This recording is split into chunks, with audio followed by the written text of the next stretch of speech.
تبارك الذي بيده الملك وهو على كل شيء قدير الذي خلق الموت والحياة ليبلوكم أيكم أحسن عملا وهو العزيز الغفور. السلام عليكم ورحمة الله. إن الحمد لله نحمده ونستعينه ونستغفره ونؤمن به ونتوكل عليه.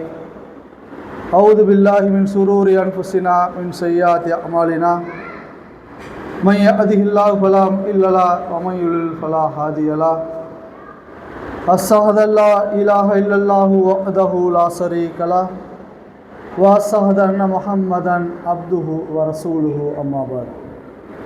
كان النبي صلى الله عليه وسلم إن أصدق الحديث كتاب الله وأحسن الهدي هدي محمد صلى الله عليه وسلم شر الأمور محدثاتها كل محدثة بدعة كل بدعة ضلالة كل ضلالة في النار.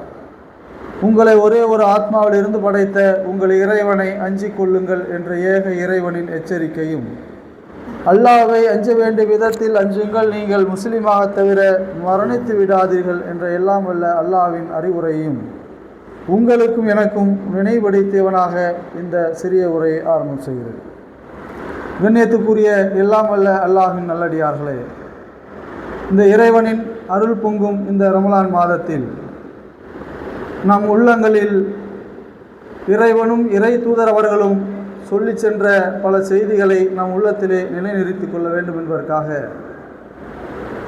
இஸ்லாம் கூறும் குடும்பவியல் என்கின்ற தலைப்பினூடாக சில செய்திகளை உங்களோடு தொடராக பகிர்ந்து கொள்ள வேண்டும் என்பதற்காக இஸ்லாம் கூறும் குடும்பவியல் என்ற தலைப்பில் நான் பேசுகிறேன். இறைவன் வழங்கியிருக்கிற எண்ணற்ற அருள்கொடைகளில் ஓர் அருள்கொடைதான் குடும்பம் என்கின்ற ஒரு கட்டமைப்பு. அந்த இறைவன் வழங்கியிருக்கிற அந்த அருள்கொடையை பாதுகாப்பதும் அதை பேணுவதும் ஒவ்வொரு முஸ்லிமின் மீதும் கடமையாக இருக்கிறது. ஒரு சிறந்த குடும்பம்தான் ஒரு சிறந்த சமுதாயத்தை உருவாக்க முடியும் என்பதை நாம் ஆழமாக புரிந்து கொள்ள வேண்டும்.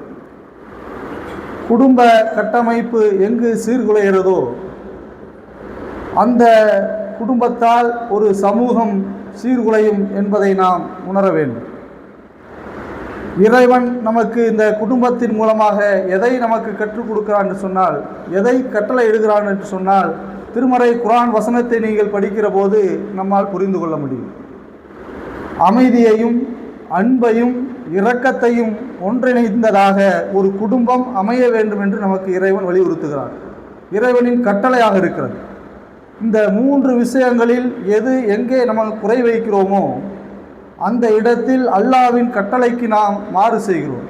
அல்லாஹ்வுடைய வழிகாட்டுதலை நாம் மீறுகிறோம் என்பதை நாம் புரிந்து கொள்ள வேண்டும். இறைவன் ஒரு குடும்பமாக வாழ வேண்டும் என்று கற்றுத்தருகிறான் என்று சொன்னால் அந்த குடும்பம் எதன் அடிப்படையில் அமைய வேண்டும் என்பதை நமக்கு சொல்கிறான். அது என்ன? அமைதி இருக்க வேண்டும் அந்த குடும்பத்தில், இரக்கம் இருக்க வேண்டும் அந்த குடும்பத்தில், அன்பு இருக்க வேண்டும் அந்த குடும்பத்தில். இறைவன் ரொம்ப ஆழமாக அழுத்தமாக இந்த செய்தியை நமக்கு சொல்கிறான். பெரும்பாலும் இதை நமது குடும்பங்களில் இருக்கிறதா என்பதை நீங்கள் ஆழமாக சிந்திக்கணும். இதனால் நம்ம குர்ஆன் வசனத்தை படித்து புரிந்து நடக்கிறோமா என்பதால் வருகிற கேள்வி. அது நம்ம குடும்பங்களில் இருக்குதான்னு நீங்கள் கவனிச்சிங்க. ஆனால் நம்ம இறைவன் எதிர்பார்ப்பது, கட்டமைக்க நினைப்பது என்னன்னு சொன்னால், ஒரு குடும்பம் அமைதியாக இருக்க வேண்டும், அந்த குடும்பத்திலே உள்ளவர்களுக்கு மத்தியிலே இரக்கம் இருக்க வேண்டும், அந்த குடும்பத்துக்கு மத்தியிலே இருக்கிற இடத்திலே அன்பு இருக்க வேண்டும். அந்த அடிப்படையில் ஒரு குடும்பம் அமைந்தால்தான் அந்த குடும்பம் ஒரு சமூகத்திற்கான சிறந்த குடும்பமாக அமையும் என்பதை நாம் கவனித்துக் கொள்ள வேண்டும். ஆதம் அலைஹிஸ்ஸலாம் அவர்களை இறைவன் படைக்கிறான். படைத்து சொர்க்கத்திலே குடியமர்த்துகிறான். சொர்க்கம் என்பது என்ன? இன்பங்களை அனுபவிப்பதற்காகவே இறைவன் படைத்திருப்பது தான் சொர்க்கம். அந்த சொர்க்கத்திலே கூட அவரை படைத்து அவரை மட்டுமே உள்ள விடல, அவருடைய ஜோடியையும் படைத்து, ஹவ்வா அலைஹிஸ்ஸலாம் அவர்களையும் படைத்து தான் ஜோடியோடு தான் சொர்க்கத்திலே கூட இறைவன் குடியமர்த்துகிறான். சொர்க்கத்தின் இன்பங்களை அனுபவிப்பதற்கு கூட ஜோடி தேவைப்படுகிறது என்பதை வலியுறுத்துவதற்காக இறைவன் என்ன சொல்றான், சொர்க்கத்திலே அவருடைய ஜோடியோடு நாம் அவரை குடியமர்த்தினோம் என்று நமக்கு சொல்கிறான். அப்போ ஒரு ஜோடியாக சேர்ந்து குடும்பமாக சேர்ந்து இன்பத்தை நீங்கள் அனுபவிக்க வேண்டும் என்று சொன்னால் அது சிறந்த குடும்பமாக இருக்க வேண்டும் என்பதை முதல் கட்டமாக இறைவன் சொல்றான். அடுத்து குடும்ப கட்டமைப்பின் இன்னொரு முக்கியத்துவத்தை என்ன சொல்றான்னு சொன்னால், அல்லாஹ் திருமறை குர்ஆன்ல 4வது அத்தியாயம் நிசா முதல் வசனத்தில் அல்லாஹ் சொல்றான், யா அய்யுஹன்னாஸ் இத்தகு ரப்பக்கும் உள்ளதி ஹலகக்கும் மின் நஃப்ஸின் வாஹிதா. மனிதர்களே, உங்களை ஒரே ஒரு ஆத்மாவிலிருந்து படைத்தோம் அல்லாஹ் சொல்றான். இது எல்லா ஒரு பயான்லையும் நபிகள் நாயகம் ஸல்லல்லாஹு அலைஹி வஸல்லம் சொல்லியிருக்காங்க. நம்ம பயான் பண்ணுறப்ப எல்லா வசனங்களையும் நம்ம சொல்கிறோம். ஹலக்க மின்ஹா ஜௌஜஹா, அவரிலிருந்து அவருடைய துணையை நாம் படைத்தோம். பஸ்ஸ மின்ஹா ரிஜாலன் கசீரம் வனிசா வத்தகுல்லா அல்லதி தஸ்ஆலூன பிஹி. அண்ணா என்ன சொல்கிறான், ஒரே ஒரு ஆத்மாவிலிருந்து மனித குலத்தை படைத்தோம், அவரிலிருந்து அவர் ஜோடியை படைத்தோம், அவர் இருவரிலிருந்தும் ஆண்களையும் பெண்களையும் பல்கி பெருக செய்தோம்.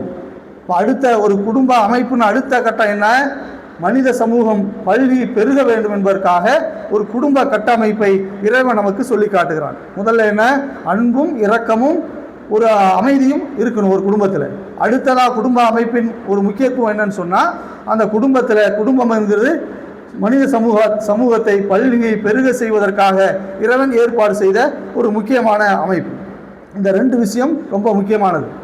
அவன் இந்த அடிப்படைக்கு தான் இறைவன் ஒரு குடும்ப அமைப்பை நமக்கு உருவாக்கி தருகிறான். அப்போ இன்றைய சூழலில் என்ன நடக்குதுன்னு சொன்னால், இந்த குடும்ப அமைப்புகளை சீர்குலைக்கிற நிறைய காரியங்கள் இந்த உலகத்திலே நிகழ்வதை நம்ம பார்க்கிறோம். அதில் மிக முக்கியமான 3 விஷயங்கள் என்ன, அதெல்லாம் நம்ம தெரிஞ்சுக்கிட்டால் அந்த குடும்ப கட்டமைப்பை உடைக்கிற அந்த செய்திகள் எல்லாம் இஸ்லாம் எவ்வளவு கடுமையாக அதை கண்டிக்கிறது என்பதையும் நாம் தெரிஞ்சுக்கணும். முதல்ல என்னன்னு சொன்னால், சைத்தான் 3 விஷயங்களும் சொல்கிறான். முதல்ல என்ன சொன்னால், துறவரம். மனிதன் என்ன சொல்கிறான், துறவரங்கிறது ஒரு உயர்ந்தது, மனித சமூகத்திலிருந்து ஒதுங்கி அந்த கல்யாணம் செய்யாமல்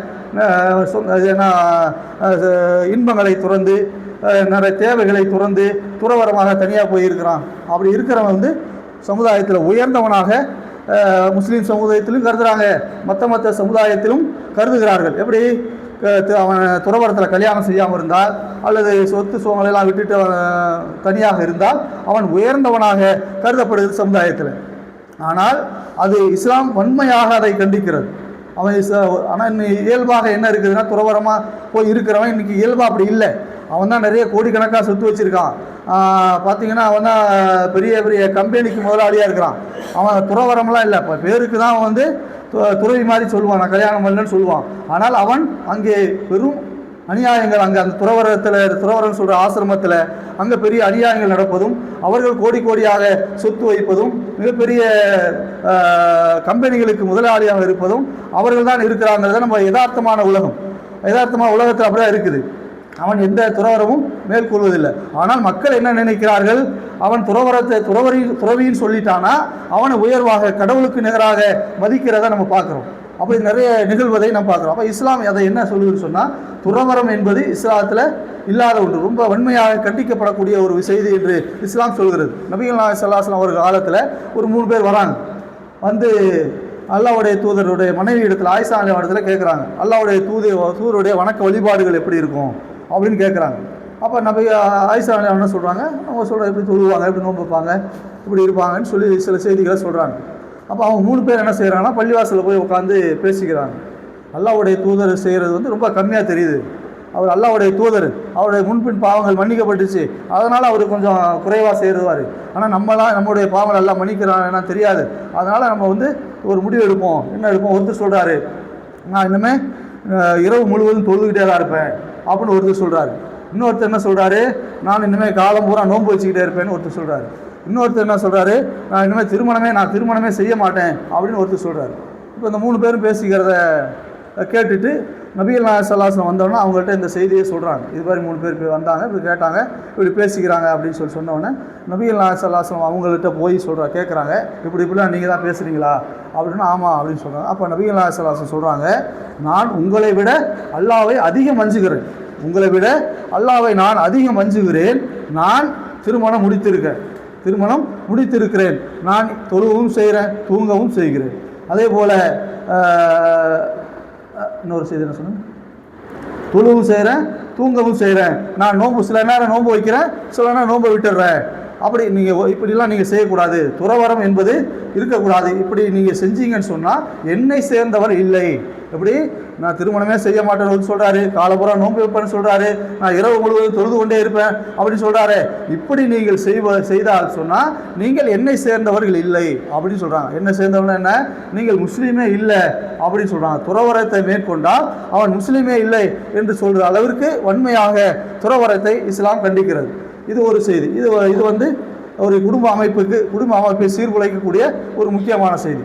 ரெண்டாவது என்னன்னு சொன்னால், இன்றைக்கு நவீன உலகத்தில் என்ன செய்கிறான்னு சொன்னால், ஒரு ஆண் பெண் ஒரு குடும்ப கட்டுப்பாடுக்குள்ளே, ஏன்னா குடும்பம் நம்ம ஏற்றுக்கிட்டோம்னு சொன்னால் சில சிரமங்களை சுமக்கணும், மனைவிக்கு தேவையானதை வாங்கி கொடுக்கணும், அதுக்கு நான் உழைக்கணும், பிள்ளைக்கு தேவையானதை படிப்பை கொடுக்கணும், ட்ரெஸ்ஸை கொடுக்கணும், உணவு கொடுக்கணும், அந்த சுமைகளெல்லாம் சுமப்பதற்கு பயந்து கொண்டு என்ன சொல்கிறான்னு சொன்னால், கட்டுப்பாடற்ற ஒரு வாழ்க்கை, ஒரு குடும்ப அமைப்புக்குள்ளே இல்லாமல் கட்டுப்பாடு இல்லாத, எனக்கு நினச்ச நேரத்துக்கு யார்கிட்ட வேணாலும் நான் போய்க்குவேன், ஆணாக இருக்கட்டும் பெண்ணாக, ரெண்டு பேரும் அப்படி தான் பேசுகிறான். நான் நினச்ச மாதிரி யார்கிட்ட போகணுமோ போய்க்கலாம், ஆண் யார்கிட்ட போகணுமோ போகலாம், பெண் யார்கிட்ட போக வேணாம், நான் எந்த சுமையும் என்ன நான் ஒரு கட்டக்குள்ளே இருந்தால் தானே நான் சுமக்கணும், ஏன்னா எனக்குன்னு ஒரு மனைவி இருக்கிறா, அல்லது எனக்குன்னு ஒரு கணவன் இருக்காரா, அவனுக்கு கட்டுப்படணும், எனக்குன்னு மனைவி இருந்தால் தானே அவளுக்கு தேவையான வாங்கி கொடுக்கணும், அதனால் நான் என் இஷ்டத்துக்கு ஆணாக இருந்தாலும் பெண்ணாக இருந்தாலும் அப்படி நான் போகணும்னு சொல்லி அப்படி ஒரு சமூகம் ஒரு கூட்டம் கிளம்பி போயிட்டுருக்கு. இப்போ கொஞ்ச நாளுக்கு ஒரு 2 வருஷத்துக்கு முன்னாடி கூட கோர்ட்டில் கூட தீர்ப்பு சொன்னான். என்ன தீர்ப்பு சொல்கிறான், யாருடைய மனைவியாக இருந்தாலும் யாரோட போனாலும் அதை கட்டுப்படுத்த முடியாது, சட்டம் போட்டு தடுக்க முடியாது அப்படின்னு நீதிபதி சொல்கிறான். இப்போ 2 வருஷம் இருக்கும்போது 2 வருஷத்துக்கு முன்னாடி என்னுடைய மனைவி இன்னொருத்தோட போயிட்டா அப்படின்னு கோர்ட்டுக்கு போனால் அதெல்லாம் தடுக்க முடியாது, அவன் விரும்பி தானே போகிறான், விரும்பி, அதாவது பலாத்காரம் தான் செய்யக்கூடாது, விரும்பி போனால் அதை தடுக்க முடியாது என்று நீதிமன்றங்கள் தீர்ப்பு சொல்கிற அளவிற்கு இன்றைக்கு சமூக சீர்கேடுகள் இருக்குது. அப்படி ஒரு குடும்ப கட்டுப்பாடுக்குள் வராமல், ஒரு வரமுறைக்குள்ளே வராமல், எந்த சுமையும் சுமக்காமல் நான் போன போக்கில் போகிறேன்னு சொல்லி அப்படி ஒரு கூட்டம் போயிட்டான்னு சொன்னால் அது குடும்ப கட்டமைப்பை சீர்குலைத்திரும். அது ஒரு 2வது விஷயம்.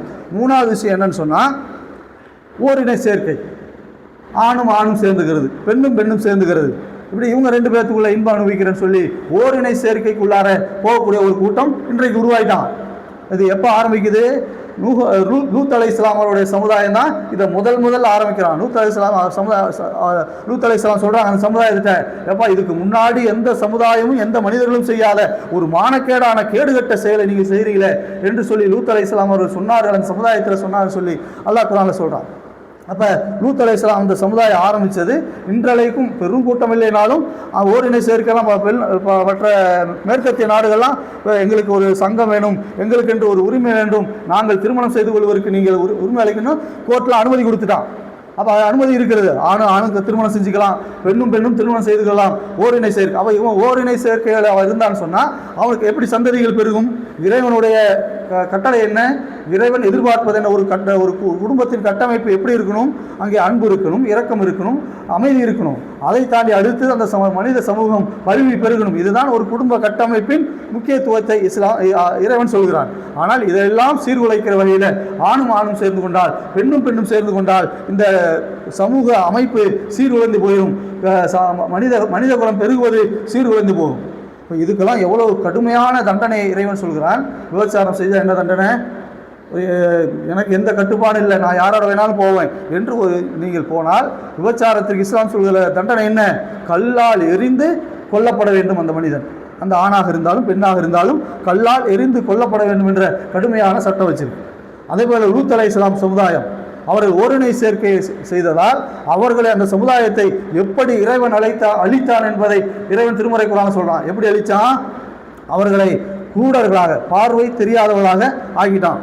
அடுத்தது சுடு கற்களால், சூடேற்றப்பட்ட கற்களால் அவர்கள் மீது வீசி அந்த பூமி அப்படியே தலைகீழாக புரட்டி அவர்களை நாம் அழித்தோம்னு சொல்கிறோம். எதற்காக? ஓரினை சேர்க்கையில் ஈடுபட்டதற்காக.